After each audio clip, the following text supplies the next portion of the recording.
Howdy folks, I'm anxious atoll ants, accidentally asking angry albatross awful advice. I'm Amber.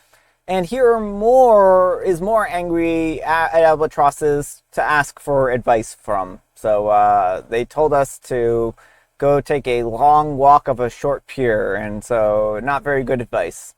Alright folks, and our first letter is titled, Am I a Jerk for Getting My Girlfriend Back with a Prank After She Pranked Me? So, a few days ago, my girlfriend thought that it would be absolutely hilarious to make me think that I had eaten a spider I couldn't eat for the rest of the day. I decided to get her back by pranking her back. So lately, I've been searching the internet and I've come across a list about the worst things to do and say when in a relationship. So, from that, I constructed what I thought was the top 5 worst things ever to say to your girlfriend. Well, 3 days ago, I went through that list throughout the day by saying those 5 things. By the end, she was extremely irritable and left my place fuming. I told her that it was a prank after the final one, that I was just getting her back, but she didn't care and left. I've tried calling, I've tried messaging, but she hasn't answered. Did I go too far? All right, folks, what do you think? Everyone's the jerk. You both deserve each other. I mean, you both did very cruel things. Like, you shouldn't trick someone into eating something that they don't want to, like thinking they ate something that would be repulsive to them. You don't want to mess with people's food or idea of food like that. But you also shouldn't say intentionally hurtful things to your partner under the guise of it being a joke. Like, why are you two together? I think that this is just a train wreck of a situation. OP put together the top 5 worst things to say to their girlfriend, and boy, were they right. And on the other hand, like, of course, like, she is in the wrong for trying to convince OP that they ate a spider, but also, like, I mean, like you said, I just think they're maybe made for each other here. This is just one of those situations where maybe they should give each other another chance just because they're awful to each other. Yeah, stay with each other so you don't infect the rest of the dating pool. But let me know what you folks think. So anyhow, take care and good luck. But folks, let's see what the Wheel of Judgment has to say. Wheel of Judgment, turn, turn, turn. Tell us the judgment that OP's earned. Misguided hero. I am questioning the wheel's sense of morality here very seriously. The wheel's like, I like pranks. What's wrong with pranks? Yeah, 2 wrongs do not make a right here, wheel. Maybe that's one of the top 5 worst things to say to your girlfriend. Alright folks, and our next letter is titled, Will I be a jerk if I express my disappointment in a restaurant after the staff confirmed that they were serving frozen food? Sorry for the rant. This was a fine dining place, and I was hosting / paying a large sum of money for gourmet / signature food for my birthday. My exact words were, please convey my disappointment to the chef after the wait staff said, yes, that's the only frozen item on our menu. They clearly advertised the dish as fresh and said that they were famous for this item. My partner thinks that I should have written a review online instead of the confrontation. I think that this was just a tiny bit confrontational and intended to improve their admission in the first hand, and I don't want to write a bad review online only to cost them other customers. I think that fine dining requires all items fresh if they present their menu so. But my wife has been giving me nonsense all evening saying that I shouldn't have said it and that she is too embarrassed with my words. I didn't drag it out as much, and I kept it short because in Australia, we are too bound by rules. All right, folks, what do you think? I mean, I think OP was right not to leave a negative review. I did read someone in the comments mention, I don't know if this was like confirmed or if they were just suspecting that it was some kind of fish that cannot be kept anything but frozen because of the parasites. So if that's the case, then OP is severely misguided and they're lucky it was frozen until it was prepared. But I don't think, OP's in the wrong for expressing disappointment if they thought it was one thing and it was another. Yeah, I mean, if OP doesn't understand how a food must be handled or processed, then maybe they, should look into that. And I think, like, if this is a food safety thing, then I don't actually blame the restaurant. Like, I wouldn't want to accidentally make somebody sick because of, parasites or other diseases or anything like that, right? So if this is because of food safety, then no, I don't think that the restaurant is in the wrong at all.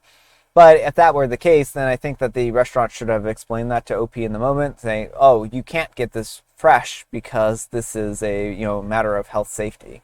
I think it's like it's still considered fresh because it's recently caught, but they froze it, and so it's like they have a mismatch of terminology where for OP something fresh can never be frozen, but there may be food safety circumstances where you catch something and you gotta pop it right into the freezer. Yeah. So I think that their interpretation of this probably it sounds like it might not be right. And if it's the only item on the menu, it sounds like that might just be the reason for it. Now, I could understand if it was freezer burnt and, sitting in the freezer for 3 weeks and they pull it out and it's like, yeah, I can definitely taste that this was sitting in the freezer for a while. Then I can understand OP's frustration and disappointment. For sure, but good frozen food is pretty much indistinguishable from fresh. Yeah, like when we have a lot of frozen vegetables and stuff like that, and I wouldn't be able to distinguish the frozen ones from the fresh ones very often, right? There are a few vegetables that are you could tell, but there are a lot of vegetables and other foods that are very difficult to tell that they were frozen in the first place, right? Well, and like we'll make big batches of burrito mix and then put a big chunk of it in the freezer for later, so you get like a week worth of food. Yeah. And it still tastes exactly the same. Yeah, I mean, literally, there's just no difference between them. But, I mean, it's for a food safety reason that we freeze it because, you don't want to keep rice in the refrigerator for a long time, right? But it's also very convenient to cook up a large portion of food all at once if you're going to use it throughout the week, right? But let me know what you folks think. So anyhow, take care and good luck. All right, folks, and our next letter is titled, Am I a Jerk for Going After This Job Interview? I'm a 28-year-old female and my boyfriend is 24. We're in a long-distance relationship about 500 kilometers apart, and we usually see each other once a month. I work in marketing, and he works for one of the biggest TV networks here. He's still growing his career, so I don't think that it would make sense for him to move to my city. Because of that, I've been applying only to jobs in his city or remote positions so I could eventually move there. My current job already pays me really well and gives me the flexibility to make that move when the time comes. But yesterday, I found a really good opportunity at a multinational company in my city. It would pay a little more than I make right now, but it's the kind of traditional in-office job that I would probably stay at for a long time. The problem is that we had agreed that I wouldn't keep applying for local jobs because it goes against our plan of closing the distance. I applied for the interview without telling my boyfriend, and I haven't talked to him about it yet. I kind of feel like a jerk because it goes against what we had agreed to. Am I the jerk? And folks, I have a couple of comments I want to read real quick. And CheeseLover214 says, why did you apply for a job interview knowing that if you got said job, you wouldn't be able to move with him? I think you know why, not the jerk, but you will be the jerk if you do not break up with him soon. And OP replies, that's the thing. I didn't actually apply. A recruiter found me on LinkedIn and reached out first, but I don't know. Saying that almost feels like I'm just trying to justify myself. I probably should have told my boyfriend as soon as it happened. And Electronic Lack 3066 says, can you really count on this 24-year-old guy to build a permanent future with you? And OP replies, my opinion is obviously biased because he's my boyfriend and I love him. But he's genuinely one of the most mature people I know. He's only 24, but he has an incredibly stable job with a lot of room to grow. And he's really smart. Even so, if he were 40 instead of 24, I still don't think that I should put my entire future in someone else's hands. All right, folks, what do you think? I mean, I don't think OP is a jerk. They just may not be compatible anymore. It's one of those unfortunate situations where sometimes relationships just can't continue through no one's fault. Like, it sounds like he has a secure job where he is. He's not wrong for wanting to keep his job, and television is a hard industry, but OP's also not wrong for wanting a job that's a better fit for them. And so I do agree that OP needs to have a talk with their partner ASAP, and they can figure out from there whether they are compatible still, whether they're willing to weather long distance for longer, or whether it's time to call it quits. Yeah, unfortunately, this is a difficult situation, right? I don't think that OP is wrong for accepting a job that they were kind of granted. Like, this recruiter reached out to them, thought that they were a great fit, and they ended up, it looks like, interviewing at this place, and they're probably going to get it, right? It sounds like they're probably going to get it. Maybe that's just the way things go sometimes, right? I mean, right now, OP has flexibility. They can work remote, and I think that's a important thing to note.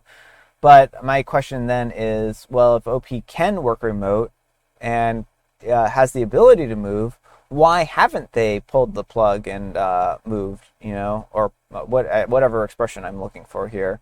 But I guess that's the question, right? Do they really want this relationship? Do they want the job? Do they want career progression?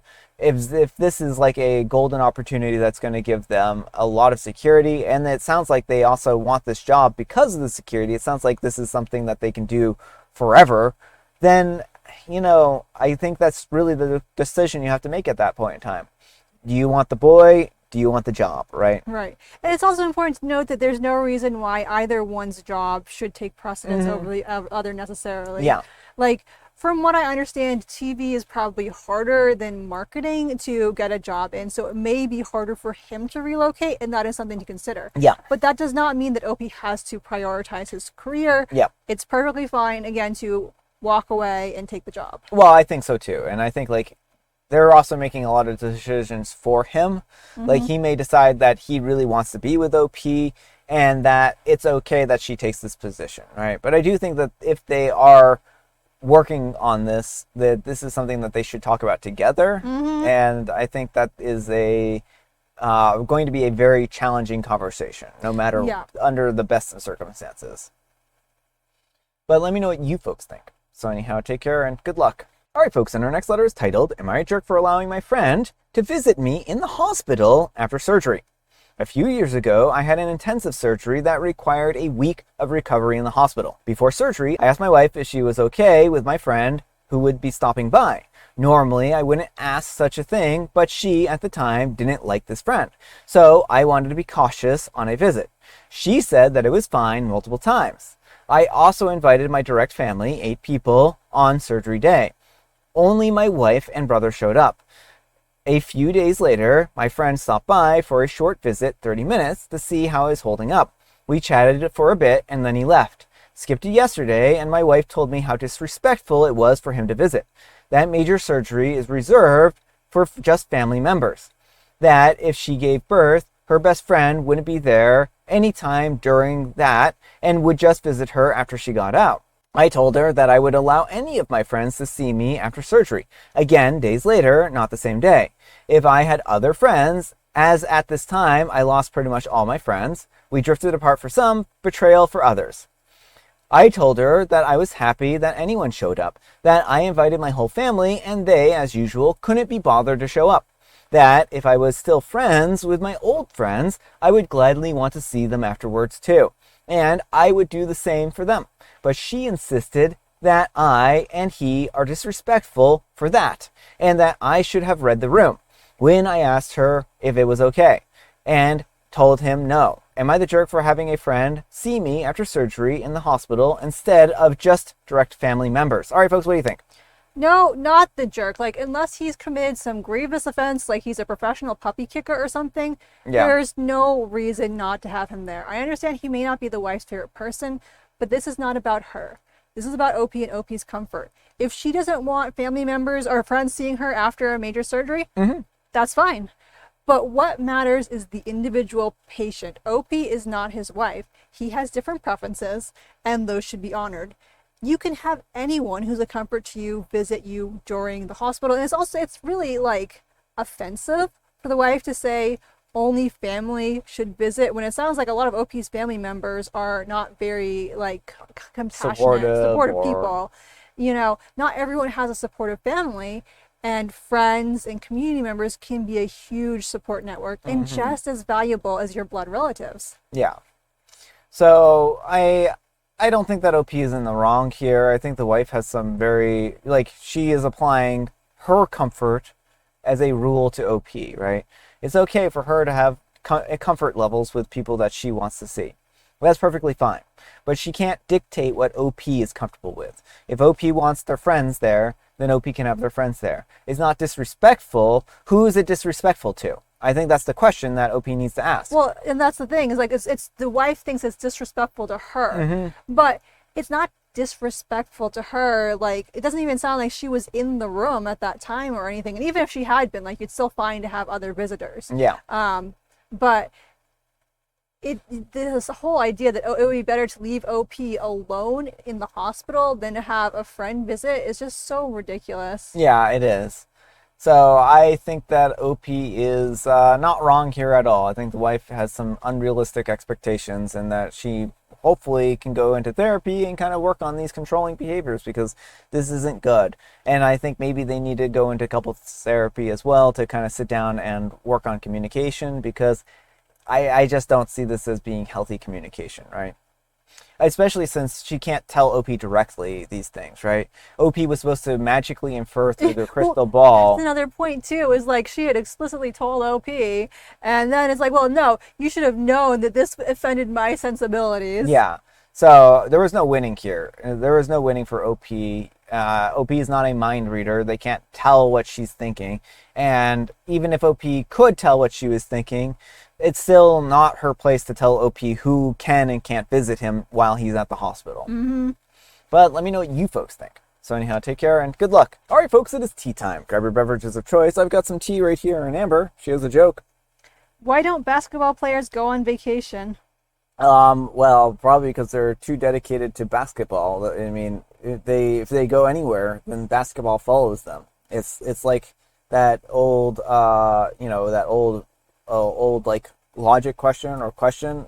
If you had $1 million and a snail following you for the rest of your life, but instead in this particular case, it's basketball follows them for the rest of their life, right? And also, if basketball catches them, they don't die. So I mean, that's like plus a bonus. They aren't allowed to travel. Oh, that makes a lot of sense. And I have Earl Grey.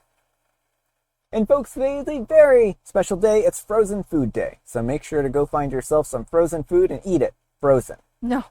Unless, I mean, if it's ice cream, eat it frozen. If but it's ice cream if or a it's popsicle. If it's meant to be eaten frozen, eat it frozen. But don't be like eating frozen corn or something. I mean, if you really like that, you can. But I think you're supposed to cook it because of like potentials for food poisoning and stuff like that. Oh yeah. So probably follow all cooking instructions. Yes, follow the cooking instructions on your frozen food. This is not legal advice. All right, folks, that's all the time we have for today. Thank you so much for watching. Happy Fantastic Friday, folks. I hope your Friday is off to a fantastic start. Amber, we need some kind of moral advice and or guidance, and please have it on hospital visits. You should be able to have the people who are a comfort to you visit you when you're in the hospital. I agree. But thanks so much for watching, and we'll see you all tomorrow. Bye.